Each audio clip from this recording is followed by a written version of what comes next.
அனைவருக்கும் வணக்கம். இப்போ நம்ம பார்க்க போகிற சப்ஜெக்ட்டு எல்லாருக்கும் தேவைப்படும். எல்லாரும் அதிகமாக இந்த கூகுளில் யூடியூப்லாம் போய் சர்ச் பண்ணது என்னென்னா பட்டா, பத்திரம். ஒருத்தர்கிட்ட பட்டா இருக்குது, இன்னொருத்தர்கிட்ட பத்திரம் இருக்குது, இதில் எது செல்லும், இந்த மாதிரி பிரச்சனைகள் அதிகமாக இருக்குது. அது சம்மந்தமாக நம்ம பார்க்கலாம். முதல்ல பட்டா அப்படின்றது என்னென்னா, அது வருவாய்த்துறையினரால் ஒருத்தருக்கு கொடுக்கப்படுறது. அந்த இடத்தில் யார் இருக்காங்களோ அவங்களுக்கு வருவாய்த்துறையினர் பட்டா கொடுத்துருப்பாங்க. அது மாதிரி பத்திரம் அப்படின்னா, பத்திரம்ன்றது சார் பதிவாளர் அலுவலகத்தில் பதிவு செய்யப்படுவது. சப் ரிஜிஸ்ட்ரார் ஆஃபீஸில் போய் டாக்குமெண்ட் போடுறது ஒரு இடத்தை பொறுத்து. அது பத்திரம். பத்திரம் என்ன இருக்குன்னா, அதில் டேட்டு, விற்பவர் பெயர், வாங்குபவர் பெயர், எவ்வளோக்கு விற்கிறாங்க, அந்த கன்சிடரேஷன் சொல்லுவாங்க. அது மறுபயன், என்ன அமௌண்ட்டுக்கு விற்கிறோன்றது. அது ரொக்கமாக கொடுக்கப்பட்டதா, டிடியா, ஆன்லைன் டிரான்ஸ்ஃபரா, செக் மூலமாக கொடுக்கப்பட்டதா, இதெல்லாம் மென்ஷன் பண்ணியிருப்பாங்க. அதுக்கப்புறம் இதில் பின்னாடி ஏதாவது வில்லங்கம் ஏற்பட்டால் அதுக்கு நானே பொறுப்பு, என்னுடைய வேறு சொத்துக்கள் மூலம்லாம் இந்த பிரச்சனையை தீர்த்து கொடுப்பேன் அப்படிலாம் வாக்குறுதிகள் கொடுத்துருப்பாங்க, ப்ராமிஸ். அதுக்கப்புறம் ஷெட்யூல், தபசில் சொத்து இருக்கும். அந்த இடத்தை பொறுத்து மாநிலம், மாவட்டம், வட்டம், கிராமம், சர்வேயன், உட்பிரிவு, அளவுகள், அது எந்த மாதிரியான நிலம், நஞ்சையா, புஞ்சையா, தரிசா, அதில் கிணறு, தோட்டம், பம்பு செட்டு, அதன் மின் இணைப்பு எண், சர்வீஸ் கனெக்ஷன் நம்பர், இது மாதிரி எல்லாம் இருக்கும். வீடுனா அந்த வீடு, அந்த கட்டிடத்தின் அளவு, மதிப்பு, அதில் உள்ள சர்வீஸ் கனெக்ஷன்கள், இபி கனெக்ஷன் நம்பர், மின் இணைப்பு, இந்த மாதிரி எல்லா டீட்டெயிலும் அதில் கொடுக்கப்பட்டிருக்கும். இந்த பட்டா எந்த வகையெல்லாம் கிடைக்குதுன்னா, பட்டா பூர்வீகமாக தொடர்ந்து ஒருத்தர் பேரில் இருக்கும். அவங்க தாத்தா பாட்டி, அவங்க அப்பா அம்மா, அவங்களுக்கு அப்பா அம்மா, தாத்தா பாட்டி, இந்த மாதிரி தொடர்ந்து பூர்வீகமாக பட்டா இருக்கும். அந்த இடங்களுக்கு எங்கேயுமே கிரையம் வாங்காமல் தொடர்ந்து பரம்பரையாக மாறி வந்துட்டே இருந்தால் அதுக்கு பட்டா மட்டும்தான் இருக்கும், பத்திரம் எதுவும் இருக்காது. அதுக்கப்புறம் அவங்க குடும்பத்துக்குள்ள பாகப்பிரிவினை, செட்டில்மெண்ட்டு, நன்கொடை, விடுதலை, இது மாதிரி ஏதாவது பண்ணியிருந்தாங்கன்னா அதுக்கு டாக்குமெண்ட் இருக்கும். பார்ட்டிஷியன், ரிலீஸ் டீட், அந்த மாதிரி இதெல்லாம் இருக்குன்னு சொல்லி அதுக்கு பத்திரங்கள் இருக்கும். அல்லது நம்ம யார்ட்டையாவது அதுக்கு கிரையம் வாங்கியிருந்தால் அதுக்கு பத்திரம் இருக்கும். இதெல்லாம் பட்டா அப்படின்றதுல என்ன இருக்குன்னா, அந்த தமிழக அரசு முத்திரையுடன் கூடிய தமிழ்நாடு அரசு அப்படின்னு குறிப்பிட்டு, அதுக்கப்புறம் மாவட்டம், வட்டம், கிராமம், உரிமையாளர் பெயர், அவங்க அப்பா பேர், பெண்ணாக இருந்தால் கணவன் அல்லது தகப்பனார் பெயர், அதுக்கப்புறம் அந்த சர்வேயன், அதனோட உட்பிரிவு, அது எவ்வளவு அளவு, நஞ்சையா, புஞ்சையா, அதுக்கு தீர்வு எவ்வளவு, இந்த மாதிரி விஷயங்கள்லாம் பட்டால இருக்கும். இந்த பட்டா எப்படிலாம் ஒருத்தருக்கு கிடைக்கும்னா, அரசாங்கம் ஒருத்தருக்கு இலவசமாக கொடுக்கறதன் மூலமாக பட்டா வரும். மற்றும் நம்ம இந்த கிரைய பத்திரம் வாங்கியிருக்கோம் இல்லையா, அந்த கிரைய பத்திரத்தை கொண்டு போய் கொடுத்து அதன் அடிப்படையில் பட்டா வரும். இப்போ எல்லாம் எப்படின்னா, நம்ம கிரைய பத்திரம் பதிஞ்ச உடனே ஆன்லைன்லேயே பட்டா மாறிடும்.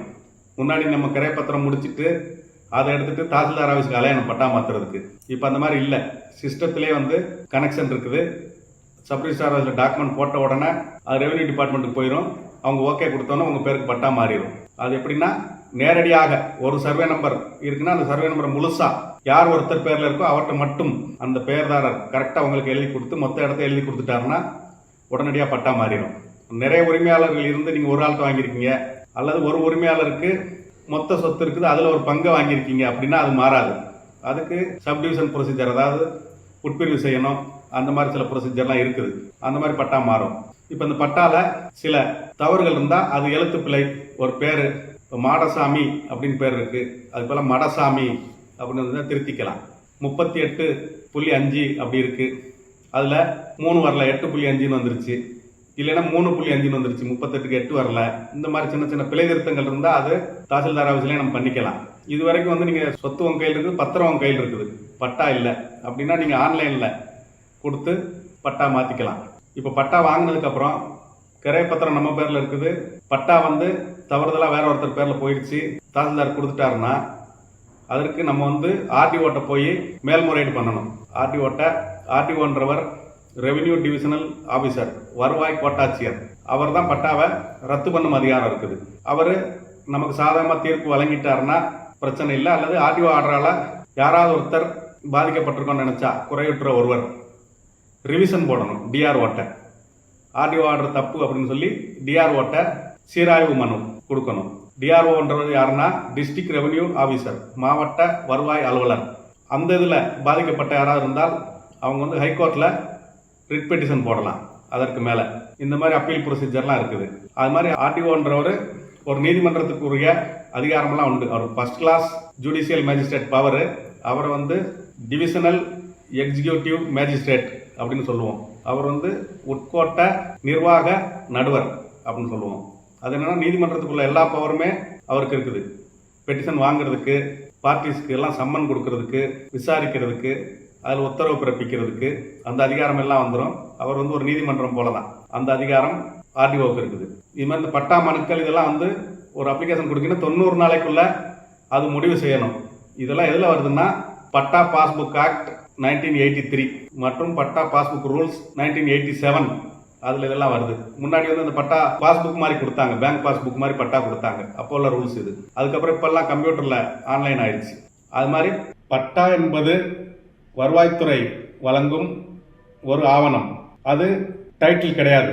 அது மாதிரி கிரைப்பத்திரம் ஒருத்தர் பேரில் இருக்குது, பட்டா ஒருத்தர் பேரில் இருக்குதுன்னா கிரைப்பத்திரம் தான் செல்லும்னு நிறைய நீதிமன்ற தீர்ப்புகள் இருக்குது. சில நேரங்களில் போலியான ஆவணங்களை வைத்து கிரைப்பத்திரம் போட்டிருந்தா அங்கே பட்டா தான் செல்லும். இது வழக்கை பொறுத்து மாறுபடும். அது மாதிரி ஒருத்தர் வந்து கிரைப்பத்திரம் அவர் பேரில் இருக்குது, அவர் வெளியூரில் இருக்காரு. இவங்க வந்து வருவாய்த்துறை அதிகாரிகளை பயன்படுத்தி அவங்க பேருக்கு பட்டா மாற்றிருந்தாங்கன்னா அது செல்லாது. இது மாதிரி பட்டா கொடுக்கறதுக்கு முன்னாடி, கிரை முடிக்கிறதுக்கு முன்னாடி வில்லங்க சான்று பார்க்கணும். என்கம்பரன்ஸ் சர்டிஃபிகேட் ஈசி அப்படின்னு சொல்கிறோம்ல, அது பார்க்கணும். அது 1975 இப்போ வரைக்கும் அப்டேட் வரைக்கும் ஆன்லைனில் கிடைக்கும். அதுக்கு முன்னாடி உள்ளது மேனுவலாக ஈசி போட்டு பார்க்கணும் அப்படின்ற மாதிரி நிறைய தீர்ப்புகள் சொல்லியிருக்காங்க.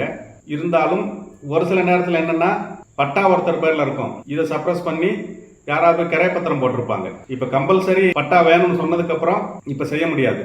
ரெஜிஸ்ட்ரேஷன் பண்ணணும்னா கம்பல்சரி பட்டா கொண்டு வாங்கன்னு சொல்கிறாங்க. இப்போ அந்த மாதிரி டாக்குமெண்ட் போட முடியாது. ஒரு 15 ஆண்டுக்கு முன்னாடி பட்டா கேட்க மாட்டாங்க. அப்போல்லாம் என்னென்னா யார் வேணாலும் போய் எந்த சொத்தை வேணாலும் பத்திரம் போட்டு வச்சுருப்பாங்க. அப்போ பத்திரம் தான் செல்லுமானா பத்திரம் எப்படி வந்தது அப்படின்னு நம்ம பார்க்கணும். வேற ஒருத்தர் சொத்து வேற ஒருத்தர் பேரில் பட்டா இருந்திருக்கும், சப்ரிசாராஜில் பட்டா கேட்கலன்றதை பயன்படுத்தி பத்திரம் போட்டிருந்தா அந்த பத்திரம் செல்லாது. இதுக்கெல்லாம் வந்துட்டு ரெஜிஸ்ட்ரேஷன் ஆக்டில் அந்த கேன்சல் பண்ணுற ப்ரொவிஷன்லாம் கொடுத்து உயர்நீதிமன்றத்தில் மேல்முறையீட்டில் நிலுவையில் இருக்குது. அந்த இது நம்ம தனி சாப்டரில் பார்த்துருக்கோம். நீங்களும் போய் நம்மளோட வாய்ஸ் ஆப்லால வேற ஒரு வீடியோவில் பார்த்தீங்கன்னா அந்த டீட்டெயிலாக நம்ம கொடுத்துருக்குறோம். அது மாதிரி பட்டா இஸ் நாட் எ டைட்டில். பட்டா வந்து உரிமை மூலம் கிடையாது. ஆர்டிஓ முன்னாடி யாராவது ஒரு பார்ட்டி மனு கொடுத்தால் அந்த பட்டா யார் பேரில் இருக்குதோ அவருக்கு அல்லது எதிர்த்தரப்பினர் அதனால் பாதிக்கப்படப்படுறது யாரு அவங்களுக்கு நோட்டீஸ் அனுப்பி அவங்கள கூப்பிட்டு இரு தரப்பையும் விசாரித்து தான் ஆர்டிஓ ஒரு ஆர்டர் போடணும். யாரையும் விசாரிக்காமல் ஸ்ட்ரைட்டாகவே ஆர்டர் போட்டால் அது செல்லாது. அது மாதிரி இது சம்பந்தமாக நீதிமன்றத்தில் சிவில் கோர்ட்டுக்கு ஒரு கேஸ் போயிடுச்சு. ஒரு தரப்பினர் ஆர்டிஓட்ட வந்து மனு கொடுக்குறாங்கன்னா ஆர்டிஓ அதை விசாரிக்க முடியாது. நீதிமன்றத்தில் தான் அதை விசாரிக்க முடியும். ஆர்டிஓ நீதிமன்றத்தில் பரிகாரம் தேடிக்கோங்கன்னு க்ளோஸ் பண்ணணும். அது மாதிரி சொத்துக்கள் ஒருத்தர் பேருக்கு பட்டா மட்டும் இருக்குது அப்படின்னா பூர்வீகமாக எப்படி வந்தது, அதுக்கு முன்னாடி யூடிஆர், எஸ்எல்ஆர் அதெல்லாம் பார்க்கணும். டவுனாக இருந்தால் டிஎஸ்எல்ஆர் இதெல்லாம் பார்க்கணும். இதெல்லாம் பார்த்து தான் ஒரு முடிவுக்கு வர முடியும். அது மாதிரி பட்டா ஒருத்தர் பேரில் இருக்குன்னா அவர் இறந்துட்டாரு, அப்போ அவங்களோட வாரிசுகள் டெத் சர்டிஃபிகேட், வாரிசு சர்டிஃபிகேட், இறப்பு சான்றிதழ், லீகல் ரெப்ரசன்டேட்டிவ், லீகல் ஹேர்ஸ் அப்படின்ற எல்ஆர் சர்டிஃபிகேட் இதை ப்ரொடியூஸ் பண்ணி அந்த பட்டாவில் இறந்த ஒரு பேர் அவருக்கு இவங்க மட்டும்தான் வாரிசு அப்படின்னா இவங்க எல்லார் பேருக்கும் அந்த பட்டாவை மாற்ற முடியும். இதெல்லாம் ஆன்லைனில் பண்ணிடலாம். வாட்ச் பண்ண அனைவருக்கும் நன்றி.